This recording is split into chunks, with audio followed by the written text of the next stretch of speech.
जय मसीह की दोस्तों। प्रभु आपको बहुत आशीष दे। एक बहुत सी बात थी, मैं शेयर करना चाह रहा था आपसे। कल मैं किसी भाई से बात कर रहा था, मैं राजस्थान से ही हैं, चूरू डिस्ट्रिक्ट से। सरदार शहर जगह है वहाँ से। तो बड़ी सी बात हो रही थी हमारी। उन्होंने अपने घर की जैसे कुछ परेशानियाँ बता रहे थे, या जैसे वो बॉम्बे में पहले जॉब भी कर रहे थे और पढ़ भी रहा था लड़का वो। तो वहाँ पर उनकी बहुत अच्छी संगति थी, वहाँ पर परमेश्वर अच्छा काम था वहाँ पर, और संगति थी तो वो आपस में एक दूसरे के लिए प्रार्थना भी वहाँ पर होती रहती थी, कोई परेशानी नहीं थी। लेकिन यहाँ आने के बाद कोई परेशानी होना स्टार्ट हुआ उनके ऊपर, क्योंकि जब हम जाएंगे फील्ड में अंदर कुछ ना कुछ तो देखो, शैतान भी हमें करने की कोशिश करता है ना परेशान। तो उनकी जो फैमिली की तरफ से कुछ था, भाई बहनों की तरफ से या मम्मी पापा की तरफ, मम्मी की तरफ से, पापा है नहीं उसके, तो मैंने काफ़ी उसको गाइड किया इसके बारे में।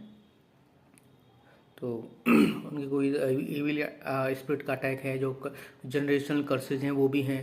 पहले जो भी उन्होंने कोई जैसे तंत्र बंद किए होंगे, या फिर कोई चढ़ावा चढ़ाया होगा शैतान को, वो सब थे उसके ऊपर। तो वो दुष्ट आत्मा थी, वो परेशान करती थी, उसके भाई को आती थी जो परेशान करती थी, और घर में जैसे लड़ाई झगड़ा कराना, वो सब चीज़ें। तो बोले मैं प्रार्थना भी कर रहा हूँ, सब कुछ कर रहा हूँ, लेकिन कुछ हो नहीं रहा रिजल्ट उस चीज़ का। तो मैंने उससे कहा कि आपको क्या है, इसके साथ साथ प्रार्थना तो करनी है, बाइबल पढ़नी है, अन्य भाषा में प्रार्थना करनी है, वर्शिप सब कुछ करना है। साथ में क्या करना, आप शैतान को डांटना है इस समय। हालेलुया। क्योंकि शैतान क्या होगा, वो प्रार्थना से नहीं भागेगा, उसको हमको डांटना पड़ेगा।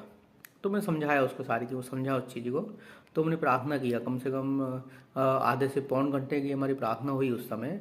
अन्य भाषाओं में भी थी, उसमें मैंने शैतान को भी डांटा, सब कुछ किया। तो बहुत बहुत अच्छा सेशन रहा हमारा वो। तो बाद में जब मैंने पूछा, जब हमारी प्रार्थना ख़त्म हुई, कि भाई आपको कैसा लगा इस समय, तो उन्होंने कहा कि मुझे ऐसा लगा जैसे मैं पहले वहाँ संगति में था, पूरा बॉम्बे में जो मैं संगति कर रहा था, इस समय मुझे वैसा ही एक अनॉइंटिंग फील हुई दोबारा से। मुझे अपने अंदर एक अच्छा लगा, बहुत ज़्यादा अभिषेक महसूस हुआ। हालेलुया। दोस्तों, जब हम विश्वास में होते हैं, खुद अभिषेक में होते हैं, तो सामने वाला अपने आप ही उस अभिषेक को महसूस करना शुरू कर देता है। हालेलुया। और हमारी रेस्पॉन्सिबिलिटी होती है कि हम उसको सही गाइड करें उस समय। हालेलुया। अगर आप आत्मा में भरे हुए हैं, पवित्र आत्मा में भरे हुए हैं, पवित्र और अनॉइंटिंग से भरे हुए हैं, तो आप सामने वाला अपने आप उस बात को फील कर लेगा। आपको ज़बरदस्ती करने की जरूरत नहीं पड़ेगी। जैसे कई लोग होते हैं, फूंक मारते हैं, कभी टच करने की कोशिश करते हैं, या लोग सोचते हैं कि सामने वाला गिर जाएगा तभी अनॉइंटिंग फील होती है।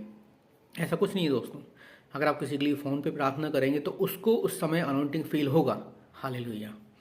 तो आप भी दोस्तों अपनी अनॉइंटिंग को बढ़ाओ, अन्य भाषा में प्रार्थना करो, लोगों की प्रार्थना करते रहो। हालेलुया। God bless you.